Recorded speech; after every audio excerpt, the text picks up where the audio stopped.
It started in 1996 when we got Ronnie from Longleat in England. Then we got a little female for him, Luckily.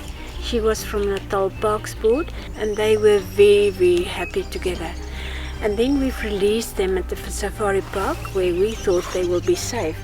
But they were so used to people, and it was an easy target for poachers.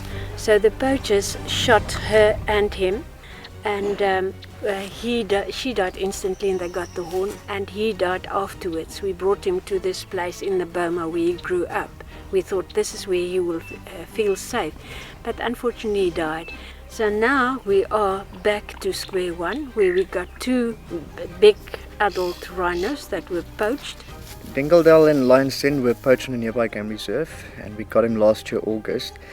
And they were, the horns were basically hacked off into the sinuses, and we've been treating them ever since. The one is completely healed now.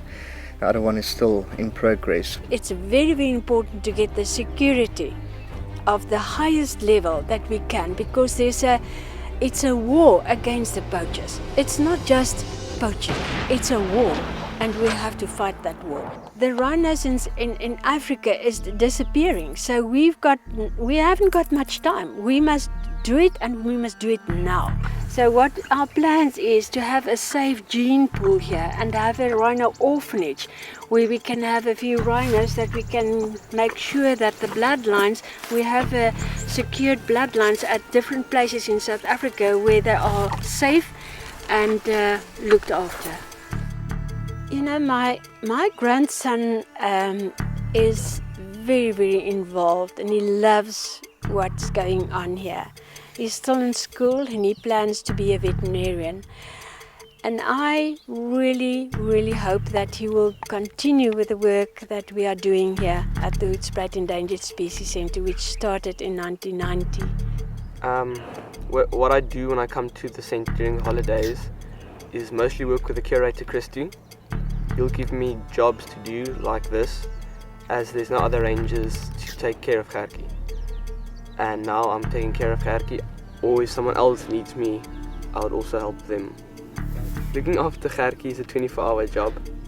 So that's because when we found, he was next to his mother, which was obviously dead. And then so I think he's a bit traumatized. And at this young age, he needs someone to be around, otherwise he gets depressed and stressed.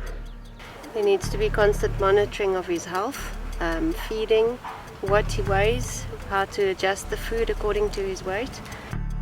I've tried to make the figures for the total cost of milk, additives, pronutro that we use as sustained energy and roughage in his diet.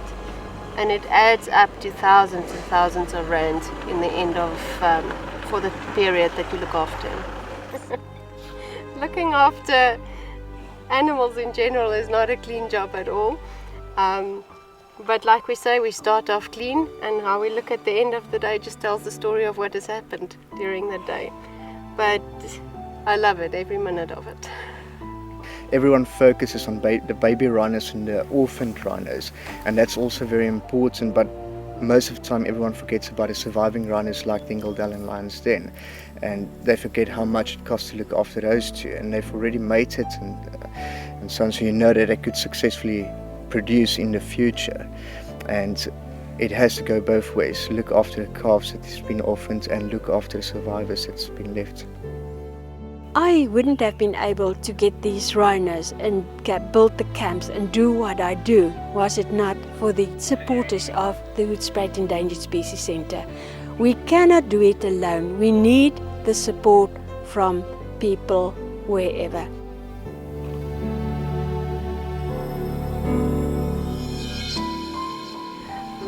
Rhino poaching is a very clear reality that we are facing every day. And I think people might not be aware of how serious it is, and that the species is really endangered due to that. Some animals are more expensive, others are not. Some you need money for, others you can just have people around them so they are happy. So I really ask, help us out by taking care of the animals indirectly. but also directly in a certain way. If one person can make a difference, imagine the power of millions.